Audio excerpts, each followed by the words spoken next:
지난주 금요일 문재인 대통령과 김정은 국무위원장이 손을 맞잡으며 이 땅에 전쟁은 없다고 선언했습니다. 쉽게 상상할 수 없었던 역사적인 장면에 국민들 모두 큰 감동을 받았는데요. 자유한국당만 유독 남북 정상회담의 성과가 없다고 주장하고 있습니다. 도대체 왜 그러는 건지 오늘 더정치에서 짚어보겠습니다. 남북 정상회담 성과 깎아내리기, 폄훼, 이 선봉에는 이제 홍준표 자유한국당 대표가 있는데요. 이런 얘기까지 했죠. 판문점 선언은 김정은과 남한 주사파의 숨은 합의다. 뭐 네. 이런 얘기까지 했는데 뭐 대체 왜 이러는 거? 뭔가 논리가 뭡니까? 이렇게 주장하는 게. 지금 홍준표 대표가 주장을 하고 있는 것은 나라를 통째로 넘기겠으니까 하는 슬로건처럼 네. 문재인 정부가 지금 북한과 합작을 해서 나라를 좌파 정치를 이렇게 넘기고 있다 이런 얘기를 하고 있습니다. 지금 홍준표 대표의 멘트를 보면요. 자신은 남북 정상회담을 반대한 일을 한 적이 없다. 이렇게 먼저 선언을 하면서도 그 뒤로 그러나 북핵 폐기를 위한 정상회담이 되어야 하는데 북핵 폐기가 없는 정상회담을 지금 하고 있다. 이렇게 되면 북한에 잘못된 신호를 줄 수 있다. 그렇기 때문에 이번 남북 정상회담이 잘못된 것이다. 이렇게 말을 하고 있는데요. 유엔 제재가 풀릴 경우에 그 다음에 경제협력 문제를 풀어가야 되는데 거꾸로 경제협력 얘기를 먼저 하고 있어서 이것은 북한을 체제를 결국 살려주려는 그런 의도다. 그렇게 말을 하고 있는 겁니다. 그러면서 그런 우리에게는 좋지 않고 북한에게 훨씬 더 유리한 회담이 되었다고 주장을 하면서 그 원인으로 바로 청와대 안에 친북 세력들이 있기 때문이라는 논리를 펴고 있는데요. 왜 이런 주장을 펴고 있는지에 대해서는 뭐 여러 가지 해석이 있지만 이게 더 지지자들의 지지를 끌어내기에 유리하다 이렇게 보고 있는 것 같습니다. 그 지지자들이 얼마나 많을지 모르겠는데. 네. 예, 여러 가지 복합적으로 원래 이제 야당이라는 존재가 정부에서 이제 뭔가 할 때 반대하는 존재니까 뭐 그런 것도 있을 겁니다, 기본적으로. 그 다음에 우리가 이제 그 전쟁을 겪은 나라죠. 그래서 이른바 좀 보수 세력, 분단 체제의 기생에서 좀 권력을 잡은 기득권 세력 이쪽에서 이제 북한에 대한 맹목적인 적대감이 좀 있는 게 사실이고요. 이제 그런 것들이 좀 바탕으로 깔려 있는 거고 거기다가 이제 지방선거를 앞두고 있기 때문에 좀 북한을 싫어하는 좀 이런 아주 보수 성향이 강한 유권자들의 지지라도 좀 확실히 좀 받는 게 좋겠다, 유리하겠다, 뭐 이런 것도 있는 것 같고요. 그다음에 홍준표 대표가 정치적으로 좀 특이한 사람이죠. 그 성격 자체가 좀 캐릭터가 좀 독특하죠. 독불장군으로 혼자 워낙 유명한 사람이고, 그러니까 이제 이런 국면에서 이제 적당히 좀 조절을 하고 해야 되는데 그게 잘 안 되고 이런 성격 탓도 좀 있는 것 같습니다. 예, 지금 판문점 선언에 대해서 자유한국당의 사실은 국회 이제 초당적 협력이 필요하고 문재인 대통령이 특히 국회 비준동의를 이제 검토해봐라 지금 이렇게 얘기를 하고 있지 않습니까? 네. 그러니까 국회 비준동의를 받아야 이게 국내법적으로 법률상의 효력을 갖기 때문에 비가역적인 남북관계 개선이 된다 이렇게 이제 얘기를 하는데 홍준표 대표는 또 이게 국회 비준동의 대상이 아니라고 지금 주장을 하고 있어요.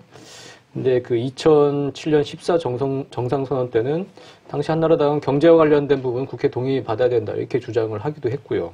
근데 지금은 이번엔 전례를 들어서 비준동의 대상이 아니라고 홍준표 대표는 주장을 하고 있습니다. 어떤 논리죠? 네, 홍준표 자유한국당 대표가 30일에 기자들을 불러서 긴급 기자 간담회를 열었습니다. 네. 그 자리에 저도 참석을 했었는데요. 홍준표 대표의 논리가 당시 두 가지였습니다. 첫 번째로 아까 말씀하신 그 경제적 부담을 지는 조약은 국회 동의를 받게 돼 있는데 비준 동의를 일단 그 뭐 경제적 재정적 부담이 생기느냐 요거에 대해서 의문을 가볍게 표하고 넘어갔었어요. 그런 명시적인 언급이 없다는 거죠 이번 합의에는. 그리고 가장 중요하게 핵심적으로 주장을 한 것은 국가의 재정적 부담이 생기는 국가 간의 약속이 조약 비준 대상이다. 그런데 지금까지 남북의 정치적 선언을 비준 동의 대상으로 삼은 적이 한 번도 없다. 이렇게 말을 했습니다. 이 말은 북한과의 약속은 국가 간의 약속이 될 수 없다. 이 얘기인데요. 1일에 기자들과 만났을 때도 14선언 때 비준 동의를 했냐. 법제처에 의뢰했을 때 당시에 비준 동의 대상이 아니라는 그런 의견이 나왔었다. 이렇게 전례를 들어서 얘기를 하고 있습니다. 예, 북한이 국가가 아니라는 얘기는 이제 한반도 유일한 합법적인 정부가 대한민국이다. 이제 이런 이제 헌법을 근거로 이제 이런 얘기를 하는 건데요. 좀 심하게 얘기하면 아무 말이나 지금 하고 있는 것 같고요. 뭐 판문점 선언 인정할 수 없다. 그냥 이 얘기를 이렇게 하는 것 같습니다. 2006년 6월부터 이제 시행된 남북관계 발전에 관한 법이 네. 있죠. 그 법에 보면 남북 합의서를 우리 대통령이 체결 비준하도록 그렇게 명시되어 있고요. 또 국회가 이 체결 비준에 대한 동의권을 갖도록 이렇게 되어 있습니다. 홍준표 대표 논리대로라면 이 법이 위헌입니다, 위헌. 그렇죠. 네. 그러니까 이제 말도 안 되는 주장을 하고 있는 겁니다. 그래서 이 내용상 뭐 얘기를 하는 건 괜찮은데 국가가 아니기 때문에 국회에서 동의할 수 없다. 이건 지금 뭐 이 법치국가에서 이 법 자체를 부정하는 거기 때문에 그냥 정치적으로 반대하는 것이다. 이렇게 보는 게 더 옳을 것 같습니다.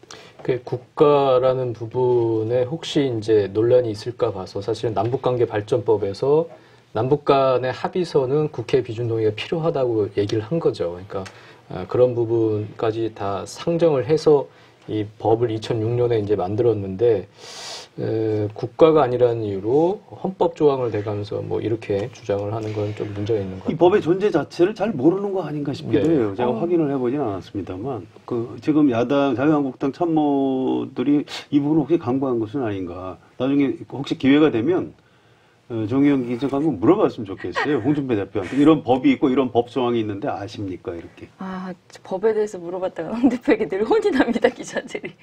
얼마 전에. 공부 좀 하고. 네, 그러고. 얼마 전에 기자회견에서도 국회 비준 동의 가지고 논란이 되고 있는 상황인데 꼭 이렇게 반대를 위한 반대처럼 보이지 않게끔 국회 차원의 범야권적인 움직임을 할 생각이 없느냐 이렇게 질문을 했는데 끝까지 듣지도 않고 국회 비준 동의 나오니까 헌법에 그런 조항이 없다면서 공부 좀 다시 하고 그러면서 엄청 야단을 그러니까 맞았습니다. 알면서 그런 얘기를 하는 것 같아요. 아니, 그런 것 같지는 않고요. 네. 본인 대답할 자신이 없을 때 그런 식으로 되치기를 하는 거예요. 그러니까 헌법만 얘기를 하고 이 하위법인 남북관계발전법 얘기를 안 하는 거 보면 네. 그러니까 자세한 건 잘 모르는 겁니다. 근데 이제 이게 지금 정치인 돼서 그런 것만은 아니고요. 옛날 검사 때부터 좀 그랬어요.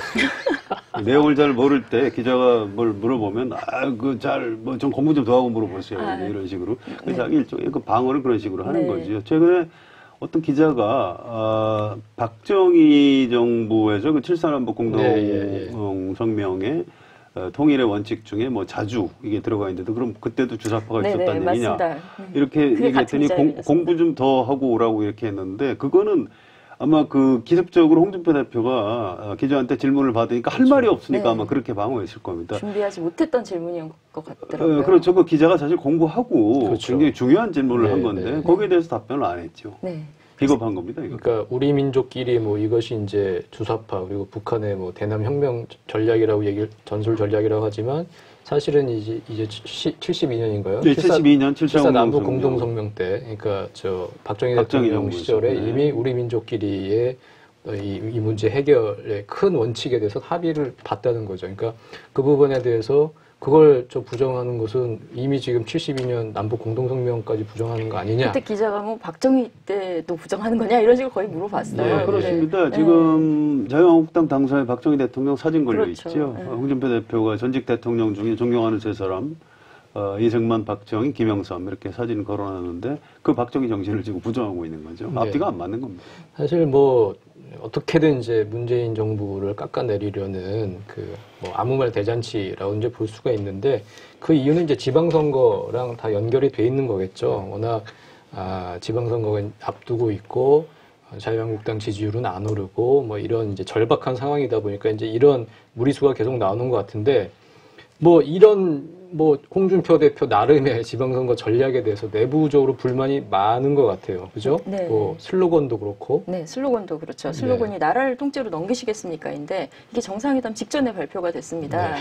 그런데 정상회담에 대한 기대감이 상당히 높아진 상황에서 이렇게 굉장히 뭐랄까 자극적인 슬로건을 내놓는 것에 대해서 당 내에서 조금씩 우려의 목소리가 있었어요. 거기다가 아마 화면을 보면 아시겠지만 통째로 글씨를 봐도 굉장히 드라마틱하고 네. 정말 쓰러질 것처럼 섬뜩한 그런 네, 느낌으로 네, 네. 돼 있어요. 근데 이거 홍 대표가 직접 고른 슬로건이라고 합니다. 여러 가지 슬로건을 내놓고 어떤 게 좋을지 얘기를 했는데 홍 대표가 직접 골랐고 그 이유는 반드시 이게 또 좌파에 넘기시겠습니까 하는 뜻 외에도 경제를 통째로 저들의 손에 저들이 어떤 사람들한테 넘기겠느냐, 뭐 민생을 이대로 통째로 넘기겠느냐, 뭐 이런 뜻이 잠겨 있다고 스스로도 주장하는데 그러니까 이제 중앙 정부도 뺏겼는데 지방 정부까지 그렇죠. 뺏길 거냐 뭐 이런 얘기겠죠. 네, 그러니까 계속 이렇게 보수들이 힘을 이렇게 놔둘 거냐 이런 의미가 있다고 하는데 그런데 생각보다 정상회담 분위기가 훨씬 더 극적이고 좋았단 말이에요. 네. 그래서 지금 상당히 슬로건에 대한 반발심이 지방 후보들을 중심으로 일고 있는 상황입니다. 거기다가 이 슬로건 자체에 이렇게 좀 칭찬이 오지 못하더라도 잡음은 없어야 되는데 그때 함께 발표했던 로고송까지도 굉장히 논란이 됐습니다. 아마 다들 뉴스로 보셨을 텐데요. 아기상어 네. 제목으로 지금 로고송을 발표했죠. 원제는 그게 미국의 전래동요 뭐 이런 느낌 민간 동요라고 하는데 상어 가족이라고 우리나라에서 굉장히 유명해진 네, 네. 동요입니다. 네. 근데 이 동요를 기호 2번 뚜루루뚜루 이렇게 하는 네. 노래로 바꿔가지고 발표를 했다가 젊은 엄마층이 엄청난 반발을 샀습니다. 아이들의 동요까지 정치적 동심 특혜로 파괴. 예, 네. 더럽히지 말아달라. 저는 사실 이때 같이 들어간 노래가 아이유의 좋은 날하고 H.O.T 캔디가 있었어요. 네. 그래서 좋은 날을 좋아하는 아이유 남성 팬들이 굉장히 걸게 할 줄 알았는데. 네, 그럴 줄 알았는데 네. 의외로 아기상어에서 그 엄마는 물론이고 뭐 아빠들 뭐 할머니 할아버지들까지 다들 왜 내가 유세차의 노래를 들으면서 따라 불러야 되는지에 대한 분노를 아이들이 또 막 표하시더라고요. 반응할 거고 어린 아이들이. 표절 논란까지 같이 이렇게 막 왔다 갔다 하면서 역효과를 불러일으킨 게 아닌가. 거기다 민주당이 이번에 캔디를 또 뺏어갔거든요. H.O.T의 캔디를요. 네, 네. 그게 저작권자하고 바로 당이 계약을 맺는 게 아니라 시행사를 끼고 계약을 맺는데 후보자별 로고송은 후보자 한 명 이름이 들어갈 때마다 계약금을 따로 받는 형태래요. 근데 민주당의 후보들이 훨씬 지금 많지 않습니까? 나온 후보들이. 그래서 훨씬 더 수익이 높게 나온다고 합니다. 그래서 시행사에서 계약을 무산하고 더 많은 굴욕이네요. 굴욕. 근데 그렇죠. 네. 굴욕이죠. 그러니까 자유한국당 이건 계약 위반이다. 이렇게 버티고 있지만 자본의 논리 앞에서 이게 상당히 힘든 상황인 것 같습니다. 네. 지방선거에 대한 기본적인 전략 설정이 약간 잘못된 것 같습니다. 이게 박근혜 전 대통령 탄핵되고 구속된 다음에 이제 재판이 계속 되고 있고요. 유권자들은 뭐라고 그럴까요? 어떤 촛불혁명이 계속되고 있다. 이렇게까지 표현을 안 해도 사실은 박근혜, 자유한국당, 홍준표 이쪽 세력에 대한 화가 좀 덜 풀려 있는 상태라고 봐야 됩니다. 그래서 이럴 때는 사실 아직도 우리 참 잘못했습니다. 그런데 보수 정당 다 죽이실 겁니까? 제발 인물을 보고 좀 투표해 주십시오. 이렇게 이제 낮은 자세로 선거에 임하는 게 맞는데 이게 이제 홍준표 대표의 어떤 독불 장군 성격하고 이제 불일치가 되는 거죠. 그래서 막 이제 문재인 정부를 색깔론으로 막 아주 무리하게 이렇게 공격을 하고 좀 막 표현을 세상이 미쳐가고 있다 이런 말을 정치인이 할 수 있는지 모르겠어요. 온 세상은 정상이고 어떤 진짜로 미친 사람이 보면 거꾸로 세상에 미친 걸로 보이는 거죠. 그다음에 다음 대통령은 김정은이 될 것 같다. 어떻게 이런 말을 할 수 있죠? 이건 대한민국 유권자에 대한 모독입니다. 이런 말을 막 지금 하면서 선거를 치르고 있기 때문에 이게 지금 지방선거 앞두고 남북 정상회담, 북미 정상회담 진행되고 있는데 갑자기 홍준표가 뉴스에 그렇죠. 중심 인물이 되는 아주 네거티브 뉴스죠. 네. 그래서 이게 지금 잘못하면 이번 지방선거가 홍준표하고 자유한국당 심판선거가 될 위험도 있습니다. 참 이상한 일이 벌어지고 있는데요. 어떻게 하려고 이러는지 아마. 거기다가 지역 필승대회 일정이 이제 쭉 잡혀 있잖아요. 그렇습니다. 5월부터 예. 부산을 시작으로 해서 경상도 지방과 전국 서울부터 전역을 도는 필승대회가 있는데 후보들이 좀 두려워하고 있다고 합니다. 자기 지역에 제발 오지 올까 봐. 말라고. 창원에 가서도 부산에서 한번 사고를 좀 치지 않았습니까? 그래서 창원에서는 발언을 하지 않겠다고 내부적으로 이렇게 좀 단속을 했다고 해요. 근데 빨갱이 발언이 나온 그렇죠. 거죠. 그런데 이번엔 그 안에 무대에서가 아니라 밖에 입장하면서 시위하는 민중당을 향해서 창원에 빨갱이가 많다 이런 말을 하셔가지고 창원에는 거기다 홍 대표 측근이 지금 시장 후보로 조진래? 예. 올라가 있는 상황인데 도움을 주기는커녕 지금 이런 설화만 일으키고 있는 상황입니다. 당에서도 굉장히 곤란해하고 있고요. 그 세상이 미쳐가고 있다는 발언은 어쨌든 그 세상을 만들어가는 사람들은 우리 국민들이고 유권자들 아니겠습니까? 그러면 대부분의 국민들이 미쳐가고 있다는 얘기나 마찬가지인데. 그렇습니다. 정치인이 절대로 해서는 안 되는 발언이죠. 대통령 선거에서 진 사람이 우리 국민들 아직 수준이 낮아서 나 같은 인물을 몰라봐준다. 뭐 이런 발언하고 비슷한 거죠. 네. 그 홍준표 대표의 이런 아주 극단적이고 계속되는 무리수 투척에 대해서 당내 반발도 상당히 강한 것 같아요. 지방선거 후보자들도 그렇고. 네. 네. 지금 남경필 후보와 유정복 후보 그리고 김태호 후보는 모두 한 목소리로 이번 정상회담만은 문재인 대통령이 잘한 것은 잘했다고 네. 칭찬을 해줘야 한다. 그리고 비판할 점을 비판해야 한다. 그리고 당의 슬로건도 조금 문제가 있다. 이렇게 지적을 하고 있는 상황입니다. 특히 남경필 지사 같은 경우에는 3일 오전에 자신의 페이스북을 통해서 슬로건을 나라를 통째로 넘기시겠습니까가 아니라 경제에 좀 더 집중한 슬로건으로 바꿔야 한다고 직접 제안까지 하기도 했는데요.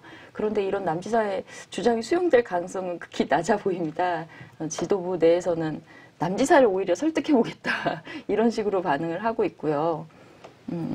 다만 이제 김문수 후보만 조금 더 강경한 발언을 비슷하게 쏟아내면서 홍준표 대표하고 지금 궤를 함께하고 있는 그런 상황입니다. 김문수 후보는 이제 사실 어떻게 보면 뭐 2등 전략이기 때문에 네. 좀 극우 성향의 유권자 표를 필요로 하기 때문에 이제 그런 식으로 홍준표 대표와 비슷한 목소리를 낼 수 있겠습니다만 그래도 선거구는 좀 안 쓰겠다 이렇게 결정을 했습니다. 곧 그렇죠. 예. 김문수 후보가 이제 서울시장 후보로서 다른 선거구를 아마 낼 것 같은데 어쨌든 민생, 경제 이쪽으로 낼 가능성이 높죠. 김문수 후보조차도 이 나라를 통째로 넘기겠습니까? 이 구호 너무 과격해서 못 쓰겠다 할 정도로 당내에서 배척받고 있는 거고요.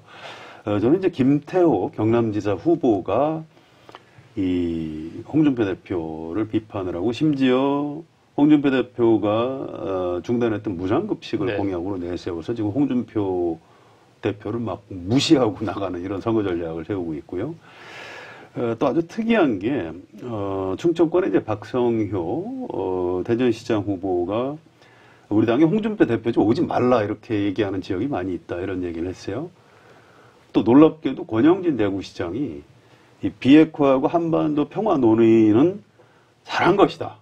이렇게 이게 사실상 홍준표 대표에 대한 비판이죠.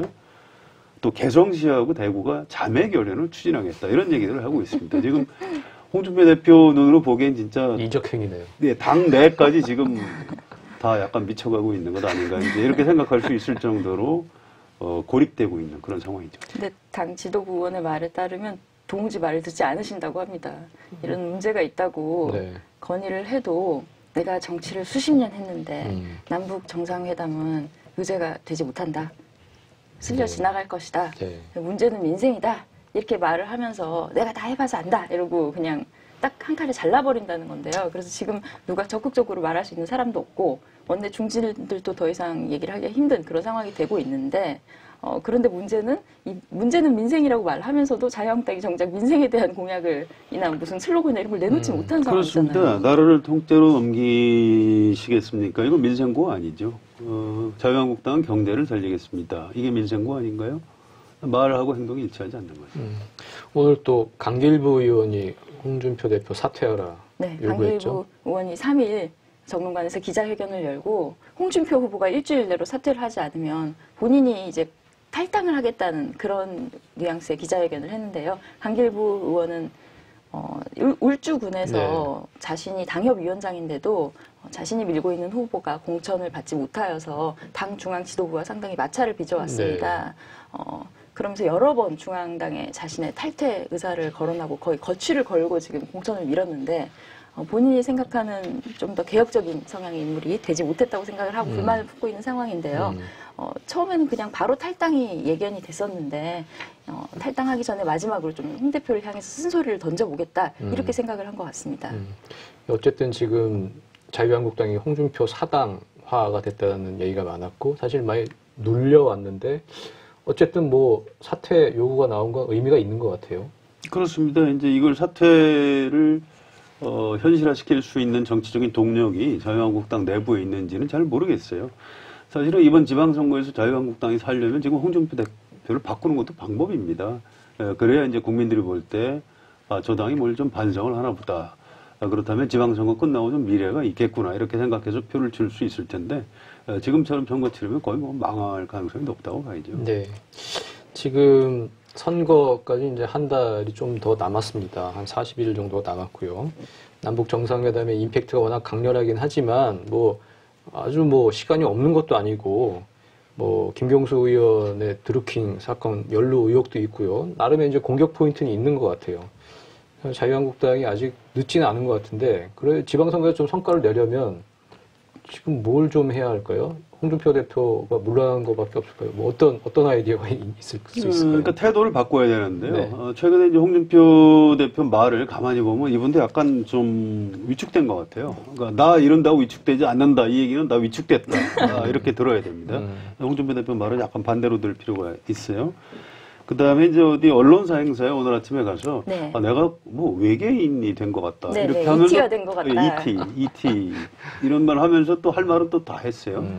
근데 이제 이게 독불 장군의 어떤 성격 탓이긴 한데 아무튼 그럼에도 불구하고 세상이 미쳤다 이렇게 표현할 정도로 모든 사람들이 뭐 자신을 공격하고 또 뭐 탈당 이런 주장도 나오고 이렇게 되면은 홍준표 대표가 이제 어떤 선거 전략 같은 걸 약간 수정할 가능성 있지요.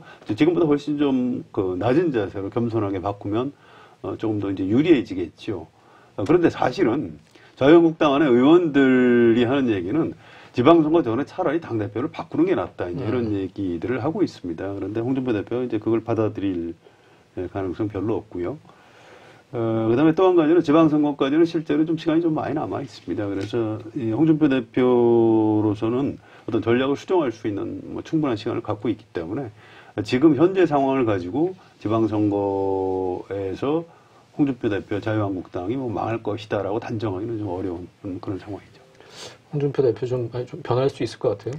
좀 어려울 것 같은 생각이 들고요. 주변에서 최대한 좀 자제를 시키는 방향으로 나갈 수밖에 없지 않나 싶은데요. 아까 그 김문수 캠프도 이 슬로건을 쓰지 않겠다고 얘기를 한 네. 것도 사실은 김문수 본인의 생각보다는 캠프에서 선거를 치르다 보니까 이렇게 가면 도저히 서울에서 먹히지 않는다는 옆에 판단을. 이렇게 젊은 사람들이 안 붙는다는 거죠. 어디 네, 가보면. 그렇죠. 네네. 예, 악수로도 하러 오지 않는다고 굉장히 고충을 토로하고 있는데 하여튼 그런 판단을 내리고 지금 전략적으로 좀 조정을 하고 있는 거 아니겠습니까? 후보 본인이 극우 집회에 가서 어떤 발언을 하더라도 그걸 좀 컨트롤하고 대외적으로 보이는 이미지를 지금 정책적으로 조율을 해주는 거 아니겠습니까? 당에서도 사실 그런 역할이 지금 좀 있어줘야 되는데 네. 워낙 뭐라고 해야 되죠? 그립을 세게 쥐고 가다 보니까 그런 말을 할 수 있는 사람이 없는 상황인데 그런 말을 지금 당 지도부에서 할 수 있는 쪽이 조금 있다면 네. 그나마 뭐 지금 원내대표를 중심으로 김성태 한 원내대표. 그쪽이 아닐까 싶은 생각이 좀 드는데요. 참 불행한 일입니다. 우리나라 제1야당, 특히 이제 보수의 정체성을 대변하는 자유한국당에서 당 대표가 이렇게 온 국민의 약간의 조롱의 대상이 되는 이런 현상. 이게 물론 더불어민주당은 반사 이익을 보니까 좋아할 거예요. 네. 그런데 대한민국을 위해서 과연 좋은 일인지, 대한민국의 그 건강한 보수를 지향하는 유권자들이 도저히 찍을 데가 없어서 이번 지방선거에서 기권을 할지도 모르는 이런 상황은 더불어민주당뿐만 아니고 우리나라 전체를 위해서도 결코 바람직한 현상이 아니고요. 이런 부분을 좀 홍준표 대표가 성찰을 해서 좀 태도를 지금이라도 고쳐주거나 아니면 결단해서 좀 물러나주거나 이렇게 좀 해줬으면 참 좋겠습니다. 네. 알겠습니다. 선거는 살아 움직이는 거라고 하죠. 어떤 유행이 지방선거에서 자유한국당을 도울지는 모르겠습니다. 하지만 절대 다수의 국민들과 일부러 거리를 두는 듯한 청개구리 같은 말과 행동으로는 표를 얻기가 쉽지 않을 겁니다. 아무리 생각해도 홍준표 대표는 대중정치인이 아닌 것 같습니다. 더정치 오늘 여기까지 하겠습니다. 감사합니다.